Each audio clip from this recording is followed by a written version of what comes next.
অনেকের কাছে তিনি শুধু একজন অভিনেতা নন, বলিউডের ভাইজান। তবে এই ভাইজানের জীবনের গল্পটা কিন্তু সিনেমার মতোই টান টান নাটকীয়তায় ভরা। আলো আর অন্ধকার, হিট আর ফ্লপ, প্রেম আর বিতর্ক সবই মিশিয়ে গড়া এক এপিক গল্প। 1988 সালে বিবি হতো আইসিতে ছোট চরিত্রে প্রথম দর্শকদের সামনে আসেন সালমান, কিন্তু সত্যিকারের ঝলক দেখালেন 1989 সালে ম্যায়নে প্যার কিয়াতে। সেই এক সিনেমাতে রাতারাতি তারকা। বাংলাদেশ ভারত জুড়ে ছড়িয়ে পড়ে নতুন এক হিরোর নাম সালমান খান। 90-এর দশকে তিনি একের পর এক হিট সিনেমা উপহার দেন। হাম আপকে হ্যায় কোন, করণ অর্জুন, জুড়োয়া, প্যার কিয়া তো ডরনা হ্যায়, প্রতিটি সিনেমা দর্শকপ্রিয়তা ও বক্স অফিসে সফলতা নিয়ে আসে। প্রতিটি গান, প্রতিটি ডায়ালগ যেন দর্শকের মুখে গুঞ্জন তুলত। পুরো প্রজন্ম গুনগুন করত তার গান, স্মরণ করত তার মিষ্টি হাসি আর সাহসী চোখ। কিন্তু খ্যাতির সঙ্গে বেড়ে চলে তার বিতর্ক। 2002 সালে হিট অ্যান্ড রান মামলা, 2006 সালে কালো হরিণ শিকার মামলা। মিডিয়ার দৃষ্টি তখন শুধু ক্যামেরার ফ্ল্যাশে নয়, আদালতের কাঠগড়াতেও। তবে এইসব বিতর্ক কখনো বন্ধ করেনি ভাইজানের পপুলারিটি। তিনি আবারও ফিরেছেন পর্দায়, যেমন আগে ফিরে এসেছিলেন নতুন শক্তি আর হিট নিয়ে। 2009 সালে ওয়ান্টেড যেন ফের ফিরিয়ে আনলো তার ক্যারিয়ারের হারানো গতি। এরপর 2010 সালে দাবাং হয়ে ওঠে সুপার ব্লকবাস্টার। চুলবুল পান্ডের চরিত্রটি রাতারাতি কিংবদন্তি হয়ে যায়। তারপর বডিগার্ড,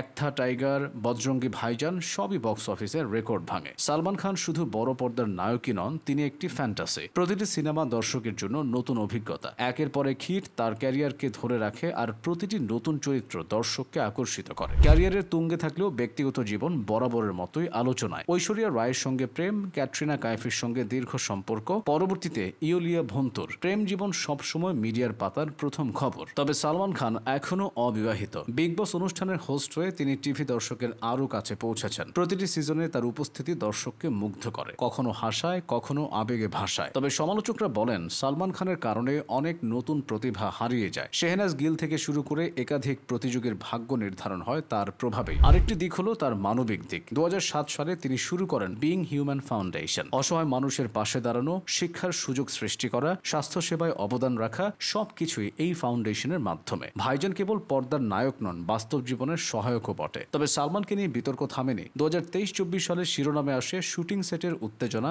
সহ অভিনেতাদের সঙ্গে দ্বন্দ্ব। কিছু সমালোচক পর্যন্ত বলেছেন বলিউডের পতনের অন্যতম কারণ সালমান খান, কিন্তু ভক্তরা তা মানতে নারাজ। তাদের চোখে তিনি এখনো সেই ভাইজান যিনি দরকারে পর্দায় নায়ক আর দরকারে বাস্তবে রক্ষাকর্তা। 3 দশকেরও বেশি সময় ধরে বলিউডের রাজত্ব করছেন সালমান। অসংখ্য হিট সিনেমা, শত বিতর্ক, হাজারো গুঞ্জন সব পেরিয়ে ভাইজান আজও ইন্ডাস্ট্রির সবচেয়ে বড় তারকা। তার গল্প মানেই আলো আর অন্ধকার একসাথে হাঁটা, আর তার ক্যারিয়ারের পাশে ভক্তদের সমর্থন অবিস্মরণীয়। ইনস্টাগ্রাম, ফেসবুক, টুইটারে কোটি কোটি ফলোয়ার। প্রতিটি পোস্ট, প্রতিটি সিনেমার রিলিজ, প্রতিটি সাক্ষাৎকার সবকিছুই ভাইজানের জীবনের অংশ হয়ে ওঠে। ফ্যানরা তাকে ভাইজান ডাকে, আর ভাইজান তাদের ভালোবাসা অনুভব করেন। প্রায়শই সোশ্যাল মিডিয়ায় মজা, সিনেমার প্রচারে হাসি, সব মিলিয়ে ভাইজান মানেই সাহস, প্রভাব, হাসি, অ্যাকশন এবং ভালোবাসা। সালমান খান শুধু সিনেমার নায়ক নন, তিনি এক জীবন্ত ব্র্যান্ড। আলো অন্ধকার, বিতর্ক, প্রেম, মানবিক কাজ সব মিলিয়ে তিনি আজও বলিউডের অমর নায়ক। সালমান খানের জীবন আমাদের শিখিয়েছে যে বড় পর্দার নায়ক হওয়া মানেই শুধু অভিনয় করা নয়, বড় পর্দার নায়ক হওয়া মানে দর্শকের হৃদয় জয় করা,